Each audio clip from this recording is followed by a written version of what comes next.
Hola, ¿qué tal? Soy Marco Baldo, la Foca Leopardo, y el día de hoy les traigo un relato de Edgar Allan Poe, el padre del terror y del relato policial. El de hoy es uno particularmente interesante, porque a todos nos ha pasado que odiamos lo que somos, y odiamos a ese doppelganger que se nos parece en todos lados. O lo amamos, o ambas cosas, nunca estamos muy seguros. Bueno, con ustedes, William Wilson, y dice así. Permitan que, por el momento, me presente como William Wilson. La página inmaculada que tengo ante mí no debe mancharse con mi verdadero nombre. Este ya ha sido objeto del desprecio, horror y odio de mi estirpe. ¿Los vientos indignados no han esparcido su infamia por las regiones más distantes del globo? Oh paria, el más abandonado de todos los parias, ¿no estás definitivamente muerto para la tierra? ¿No estás muerto para sus honores, para sus flores, para sus doradas ambiciones? Y una nube densa, lúgubre, ilimitada, ¿no cuelga eternamente entre tus esperanzas y el cielo? Aunque pudiese, no quisiera registrar aquí la narración de mis últimos años de crimen imperdonable. En esta época llegué al colmo de la depravación, cuyo origen es lo único que me propongo señalar. Por lo general los hombres caen gradualmente en la bajeza. En mi caso, en un solo instante, toda la virtud se desprendió de mi cuerpo como si fuera un manto. Acompáñenme en el relato del único acontecimiento que provocó una maldad semejante. Desearía que creyeran que, en cierta medida, he sido esclavo de circunstancias que exceden el control humano. Soy descendiente de una noble y rica estirpe, y crecí entregado a los más extravagantes caprichos y víctima de las más incontrolables pasiones. Mis más tempranos recuerdos de la vida escolar se relacionan con una casa isabelina en un pueblo de Inglaterra cubierto de niebla, de la que solo salíamos 3 veces por semana, una vez los sábados a un breve paseo a través de los campos vecinos, y 2 veces durante el domingo a los servicios matinales y vespertinos de la iglesia del pueblo. Encerrado entre las paredes de esta academia, pasé los años del tercer lustro de mi vida. En virtud de mi naturaleza imperiosa, pronto fui ganando ascendiente sobre todos los que no eran mucho mayores que yo, sobre todos, con una única excepción. La excepción fue un alumno que, sin ser pariente mío, llevaba mi mismo nombre y apellido. Solo mi tocayo se atrevía a competir conmigo en el estudio, en los deportes y rencillas del campo de juegos, negándose a creer ciegamente en mis afirmaciones y a someterse a mis deseos. En una palabra, pretendía oponerse a mi arbitraria dictadura. Si existe en la tierra un despotismo supremo e ilimitado, es el despotismo que ejerce en la juventud una mente superior sobre los espíritus menos enérgicos de sus compañeros. La rebeldía de Wilson era para mí una fuente de la mayor perplejidad, tanto más cuando, pese a la bravuconería con la que trabajaba en público, secretamente le temía, y no podía menos que pensar que la igualdad que mantenía conmigo era una prueba de su verdadera superioridad. Sin embargo, nadie más que yo reconocía esa superioridad. Nuestros compañeros ni siquiera parecían sospecharla. Lo cierto es que su impertinente interferencia en mis propósitos era tan dolorosa como poco evidente. Parecía que su rebelión solo se debía al caprichoso deseo de contradecirme, asombrarme o mortificarme, aunque había momentos en que mezclaba sus insultos o sus contradicciones con un inoportuno modo afectuoso.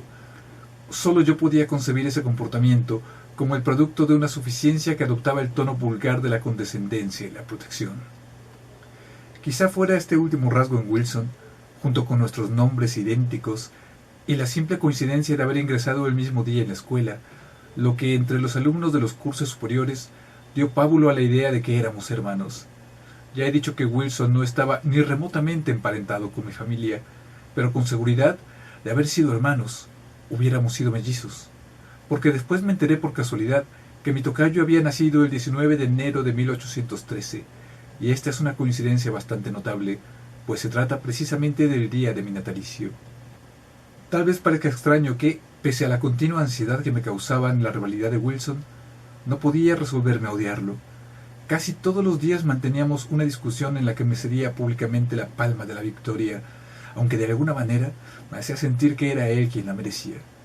Mientras en muchos aspectos nuestros temperamentos congeniaban, despertando en mí un sentimiento que sólo nuestras respectivas posturas impedían que madurara en amistad. Me resulta difícil describir mis sentimientos hacia él, cierta petulante animosidad que no llegaba a ser odio, cierta estima, un respeto aún mayor, mucho temor y un mundo de inquietante curiosidad. Solo pude encontrarle un punto vulnerable. Mi rival tenía un defecto en las cuerdas vocales que le impedía levantar la voz más allá de un susurro apenas audible, y yo no dejé de aprovechar las ventajas que ese defecto me proporcionaba. Las represalias de Wilson eran muchas, pero había una que me perturbaba más allá de toda medida. Su táctica consistía en perfeccionar una imitación de mi persona, tanto en palabras como en hechos, y Wilson desempeñaba admirablemente su papel. Mi forma de vestir era fácil de copiar. Se apropió sin dificultad de mi manera de caminar y de mis actitudes, y a pesar de su defecto, ni siquiera mi voz escapó a su imitación. Por supuesto que no intentaba imitar mis tonos más fuertes, pero la tonalidad general de mi voz era idéntica, y su extraño susurro llegó a convertirse en el eco de mi misma voz. No me aventuraré a describir hasta dónde me exasperaba esto, pero me quedaba un consuelo. Por lo visto, era el único que notaba la imitación, y solo tenía que soportar las sonrisas sarcásticas de mi tocayo. Satisfecho, parecía reír en secreto por el aguijón que acababa de clavarme, y desdeñaba el aplauso general que podría haber obtenido con sus maniobras. Ya he hablado del desagradable aire protector de Wilson. Muchas veces adoptaba la desagradable forma de un consejo. Yo lo recibía con una repugnancia que se fue acentuando con los años, y sin embargo, su sentido moral y su sensatez eran mucho más agudos que los míos, y hoy en día yo hubiera podido ser un hombre mejor, y por lo tanto más feliz, de haber aceptado los consejos encerrados en esos susurros que en ese momento odiaba cordialmente y despreciaba con amargura. Como sea, acabé por impacientarme en extremo ante esa desagradable supervisión, y una noche, hacia el final de mi 5º año en la escuela, me levanté y, lámpara en mano, me interné por interminables pasillos rumbo al dormitorio de mi rival. Al llegar a su cuarto, avancé un paso y escuché el sonido de su respiración tranquila. Seguro que dormía.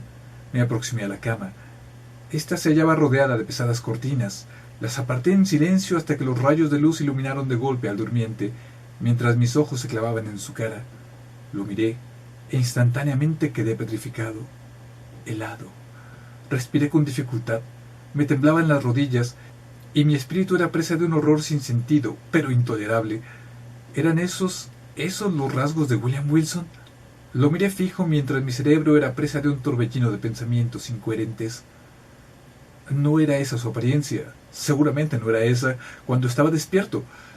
El mismo nombre, la misma figura, el mismo día de llegada a la academia, y después su obstinada e insensata imitación de mi manera de caminar, mi voz, mis costumbres y actitudes.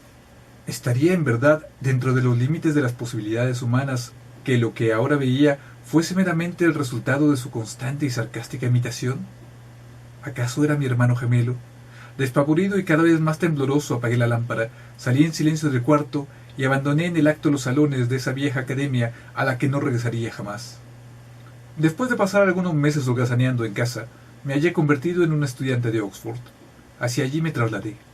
Mis padres, en su irreflexiva vanidad, me proporcionaron un vestuario y una pensión anual que me permitirían disfrutar a mi antojo de lujo y rivalizar en despilfarro con los herederos de los más opulentos ducados de Gran Bretaña.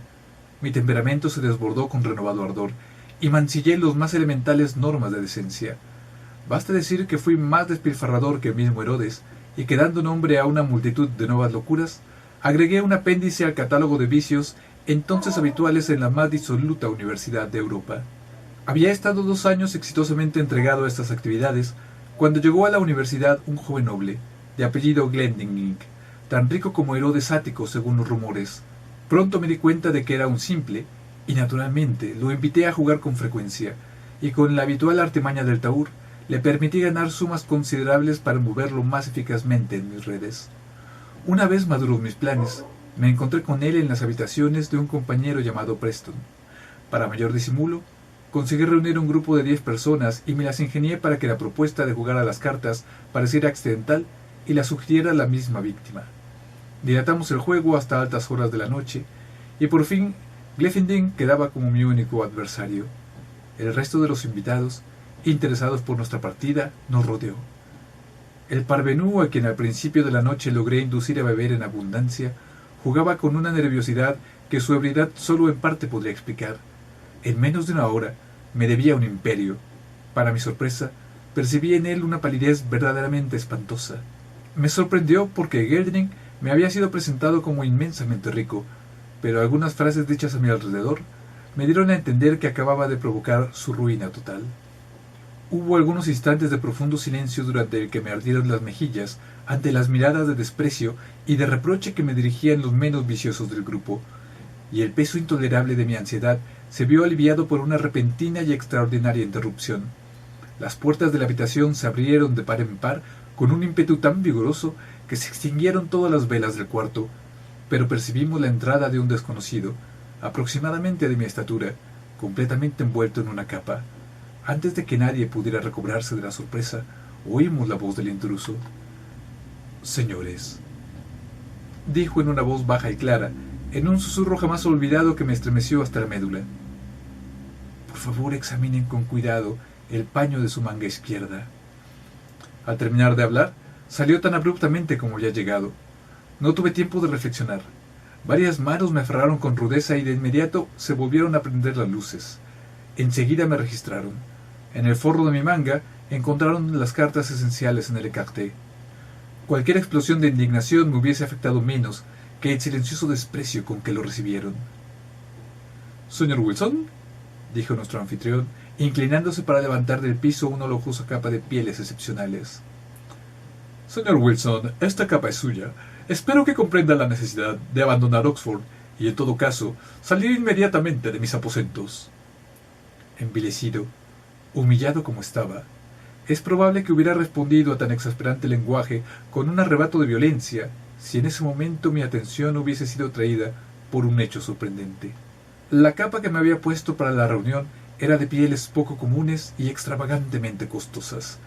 También el modelo era de mi propia y fantástica invención, porque era exigente hasta la fanfarronería en esas cuestiones.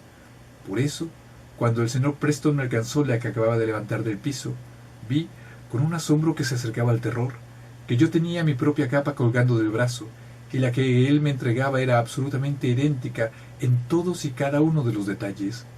Con la poca presencia de ánimo que me quedaba, tomé la que me ofrecía Preston, la coloqué con disimulo sobre la mía, salí de la habitación y al alba de la mañana siguiente inicié un viaje al continente sumido en un abismo de horror y de vergüenza. Huí en vano. Mi maldito destino me persiguió y me demostró, sin lugar a dudas, que su misterioso dominio acababa de empezar. Apenas puse mis pies en París, tuve nuevas pruebas del odioso interés que Wilson demostraba en mis asuntos. ¡Miserable! En Roma se interpuso entre mis ambiciones y yo con inoportuna y espectral solicitud. También en Viena, en Berlín y en Moscú. Por fin huí, presa de pánico, de esa inescrutable tiranía, y huí en vano hasta los últimos confines de la tierra. Últimamente me había entregado por completo a la bebida, y la terrible influencia de ésta me llevó a impacientarme cada vez más ante esa vigilancia. Empecé a murmurar, a vacilar, a resistir. Sea como fuere, empecé a sentirme inspirado por una ardiente esperanza, que con el tiempo fomentó en mis más secretos pensamientos la firme y desesperada resolución de no seguir tolerando esa esclavitud. Fue en Roma, durante el carnaval, que asistí a un baile de máscaras en el palazzo del duque napolitano di Broglio.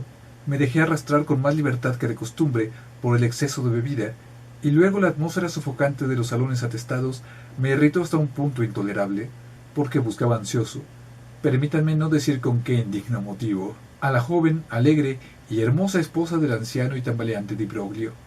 En ese momento sentí que una mano liviana se apoyaba sobre mi hombro y volví a escuchar ese inolvidable, bajo y maldito susurro junto a mi oído. En un absoluto frenesí de furia, me volví de inmediato y lo aferré por el cuello con violencia. Tal como yo suponía, vestía de un disfraz similar al mío, capa española de terciopelo azul y cinturón rojo del que prendía una espada. Una máscara de seda negra le cubría por completo la cara. ¡Miserable!, grité con una voz ronca por la furia, que cada sílaba que pronunciaba parecía atizar. ¡Miserable! ¡Impostor! ¡Maldito villano! No permitiré que me persigas hasta la muerte. Sígueme, o te atravesaré aquí mismo con mi espada. Y me encaminé a una pequeña antecámara contigua, arrastrándolo conmigo sin que se resistiera. En cuanto entramos, furioso, lo empujé para alejarlo de mí. Él trastabilló contra la pared, mientras yo cerraba la puerta con un juramento y le ordenaba que desenvainara su espada. Solo vaciló un instante. Después, con un pequeño suspiro, desenvainó en silencio y se preparó para defenderse. El duelo fue breve. Frenético y presa de feroz excitación, Yo sentía en mi brazo la energía y el poder de una multitud. En pocos segundos lo acorralé contra la pared y allí, teniéndolo en mi poder, le hundí repetidas veces la espada en el pecho con brutal ferocidad. En aquel instante alguien movió el pestillo de la puerta. Evité presuroso una intrusión y de inmediato regresé al lado de mi moribundo rival. Pero ¿qué lenguaje humano puede transmitir adecuadamente esa sorpresa? Ese horror que me poseyó frente al espectáculo que tenía ante mi vista.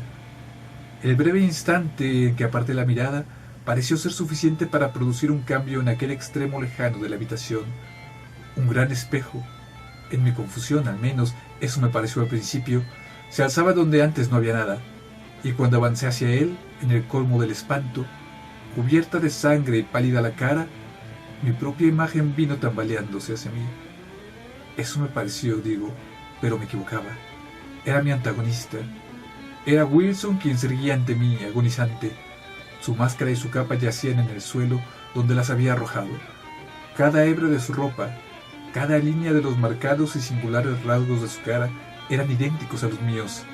Era Wilson, pero ya no se expresaba en susurros, y hubiera podido imaginar que era yo mismo el que hablaba cuando dijo: «Has vencido y me entrego, pero a partir de ahora tú también estás muerto.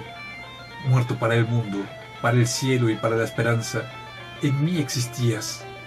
Y observa esta imagen que es la tuya, porque al matarme te has asesinado tú mismo». Y ya, eso es William Wilson de Edgar Allan Poe. Y ¿saben qué? Había una foca en la preparatoria idéntica a mí, que yo creo que era mi William Wilson. Todos tenemos un William Wilson, o soy solo yo. Bueno, piénsenlo y déjenlo en los comentarios. Espero que les haya gustado, compártanlo y bueno, hasta la siguiente. Abrazos para ellos, besos para ellas. Hasta la próxima. Chao. ¡Mua! Del padre del terror y de la novela policíaca. Ya habrán adivinado quién es. Bueno, claro, lo puse en el título. Sigamos a ver. La página inmaculada que tengo ante mí no debe marcharse. No, pues si se marcha ya donde escribo, corte. Era mancharse, corte. Aunque pudiese, no quisiera restregar aquel... ¿Restregar? No, si no me estoy bañando, corte. La capa que me había puesto para la reunión era de pieles poco comunes. Y ahora yo de corrido, animal.